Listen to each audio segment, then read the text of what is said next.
Acudimos de nuevo al Salmo 119, versículos 89 al 91, que es la estrofa siguiente a la que consideramos anteriormente. Y dice así: Para siempre, oh Jehová, permanece tu palabra en los cielos.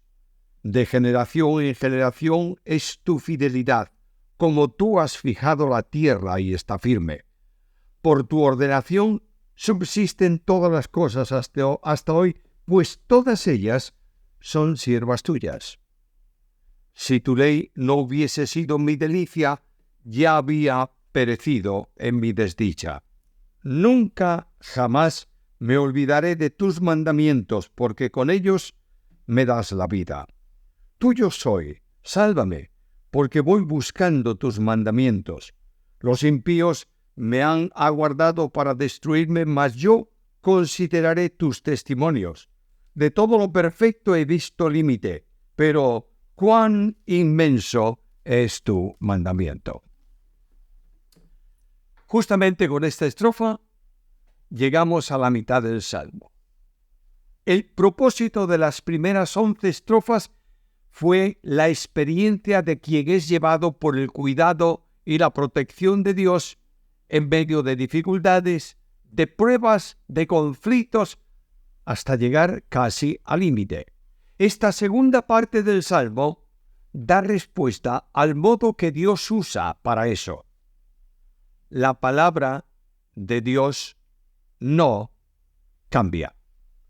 El Señor perfecciona la obra que ha comenzado en el creyente, como enseña la Escritura. Y para mí, permitidme que os diga, es la estrofa de las 3 P's.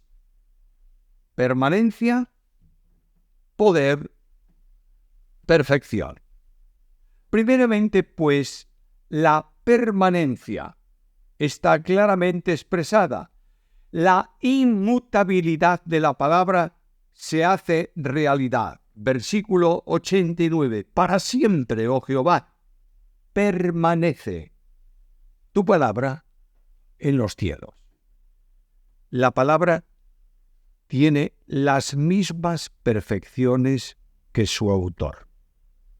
Dios es inmutable. Por tanto, la palabra es inmutable.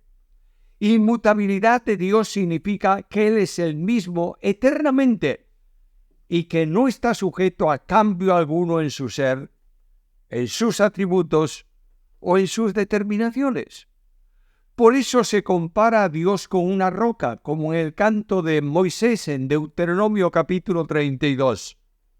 Leo: Dios es el Padre de las luces, en el cual no hay mudanza ni sombra de variación, dice Santiago en el capítulo 1, versículo 17.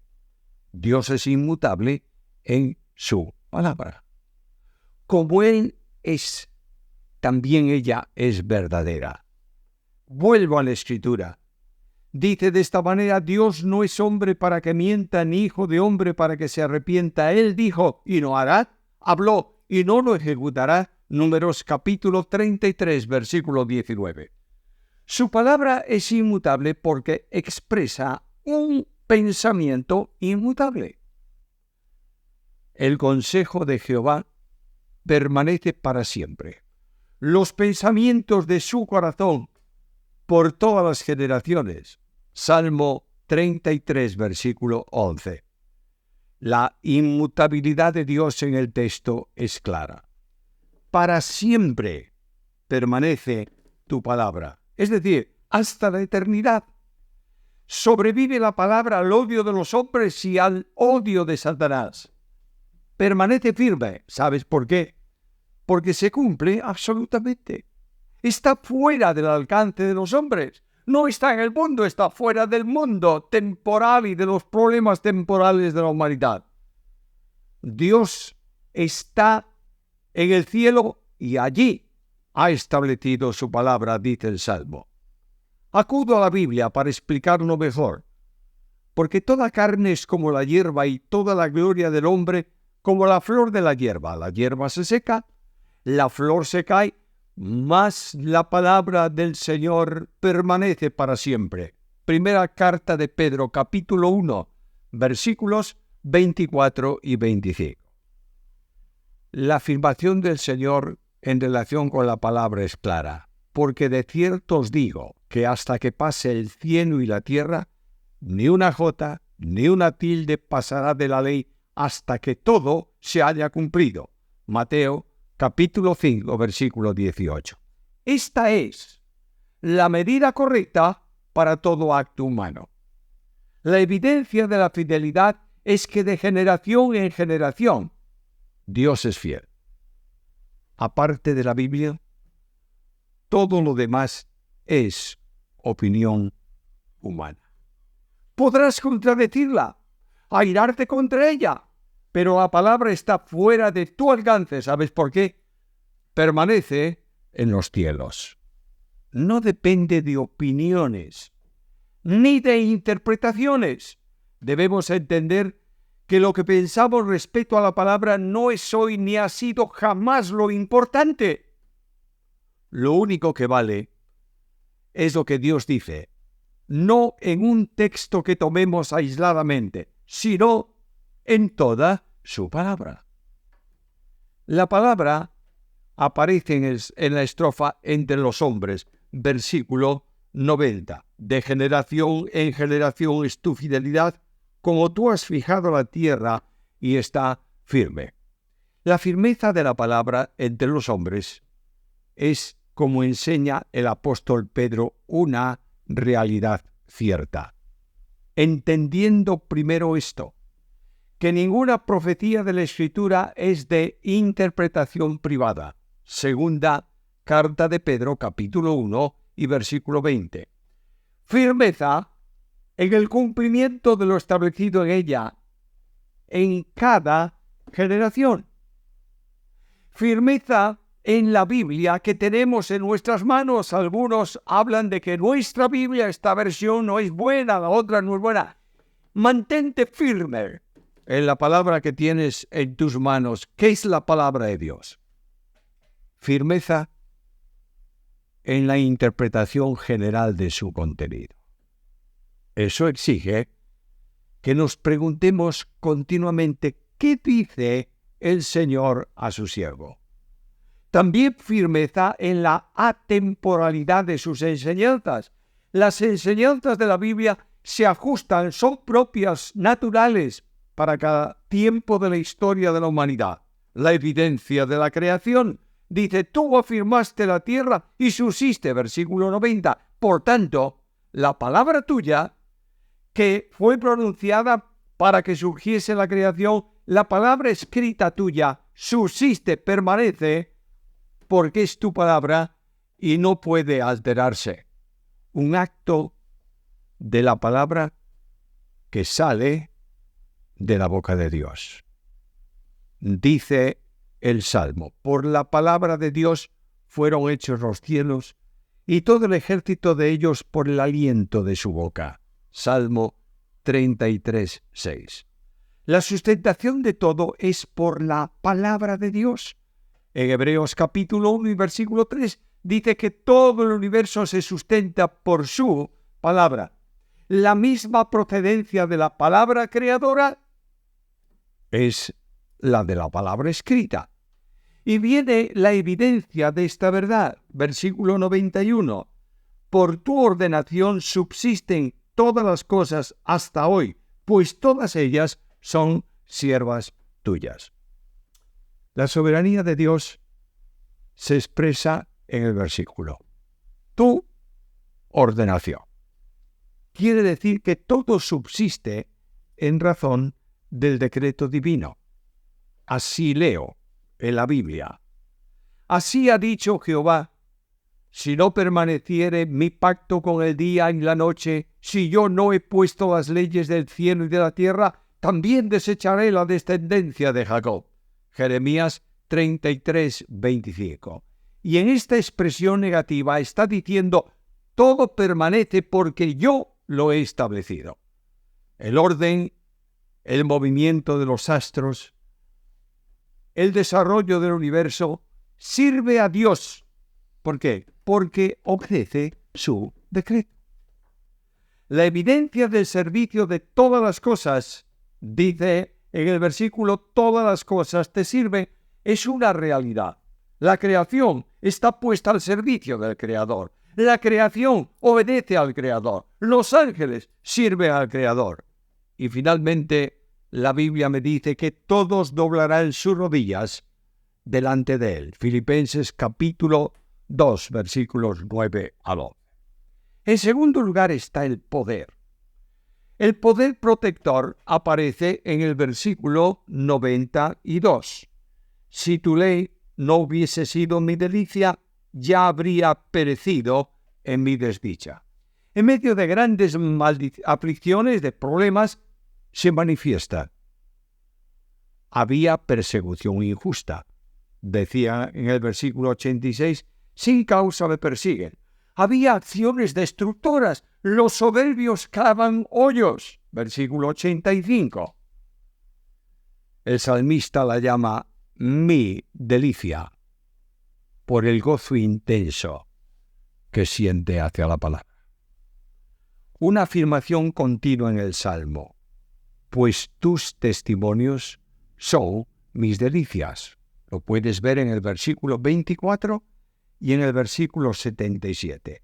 El apóstol Pablo lo hace notar así también en Efesios 6, la potencialidad de la palabra. En medio de todo esto encontró el poder protector de la palabra. Estoy como odre al humo, pero no he olvidado tus estatutos, dijo anteriormente en el versículo 83. El consuelo no se alcanza por el conocimiento de la palabra, sino por el amor a la palabra. La palabra de Dios puede comunicar vida. No hace falta más que ver las resurrecciones que se produjeron por la palabra de Jesús. Dios nos hizo renacer por la palabra. La oración vivifica en medio de la depresión. Vivifícame conforme a tu misericordia. La respuesta en el versículo que consideramos es muy clara. Volvamos un instante a ese versículo 93. Nunca jamás me olvidaré de tus mandamientos, porque con ellos me das la vida. ¿Estás recuperando una vida gozosa porque amas la palabra y Dios te está hablando por medio de ella? El fracaso del consuelo está en las palabras de los hombres, como el ejemplo de Job con sus amigos. La vivificación, el aliento, el ánimo, el reanimarse es por medio de la palabra de Dios. Nota la oración, sálvame. Y eso es algo muy amplio. No se trata, por supuesto, de la salvación de condenación, porque el hombre que escribe el Salmo es de Dios. ¿Será acaso una petición para la salvación de las pruebas? No. Se trata de salvación como resultado de una vida de santificación por la palabra. Escucha lo que dice Jesús. Santifícalos en tu verdad. Tu palabra es verdad. Juan 17:17. Somos suyos por elección, por redención, por adopción, por compra y por matrimonio. Pero ¿cómo sabemos que somos suyos? Dice el salmista, porque he buscado tus mandamientos. Necesitamos la palabra en esta etapa de nuestra salvación, en la vida de santificación. El creyente permanentemente está rodeado de enemigos. El propósito de ellos es destruirlos, antes, ahora y siempre. No podemos escapar de ser tentados. El tentador puede producir tentaciones contra nosotros, pero hay un camino de victoria en todo eso. Mas yo consideraré tus testimonios. No perdamos energía contra los que nos persiguen. Entreguémoslos en la mano de Dios y nosotros dediquemos el tiempo de la defensa a estudiar y meditar su palabra. Está presente el poder vivificador, versículo 93. De nuevo, Nunca me olvidaré de tus mandamientos, porque con ellos me das vida. Y en el versículo siguiente, el poder salvador. Tuyo soy, sálvame, porque voy buscando tus mandamientos. En el versículo 95, el poder liberador. Escucha las palabras de nuevo. Los impíos me han guardado para destruirme, mas yo considero tus testimonios. Y con esto entramos en la perfección. La experiencia humana está en la primera parte del versículo 96. De todo lo perfecto he visto un límite.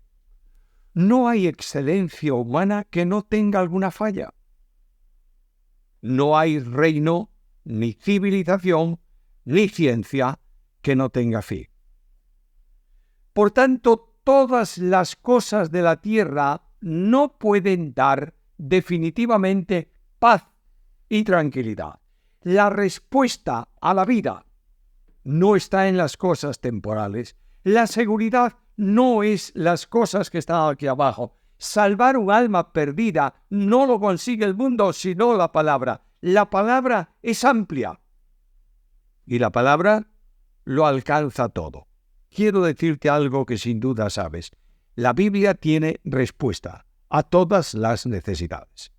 En la Biblia no hay respuestas teóricas, solo hay respuestas prácticas. Porque la palabra no es reflexión, es mandamiento. Nunca serás feliz si no lo obedeces en toda la extensión. Y el Salmo concluye con esa segunda parte del versículo 96. Pero cuán inmenso es tu mandamiento. En la Biblia tenemos un ancla en las tormentas. Experimentamos lo que es llegar al límite para ser rescatados, porque Jehová te guardará de todo mal. Él guardará tu alma. Salmo 121:7. El gozo volverá al alma y la quietud a la vida en medio de las pruebas, en la medida en que nos refugiamos en la palabra de Dios. Tomemos esta determinación hoy, de volver a la Biblia, de amar la Biblia, de leer un poco más la Biblia, y cada vez que lo hagamos, digamos al Señor: habla, Señor, tu siervo escucha.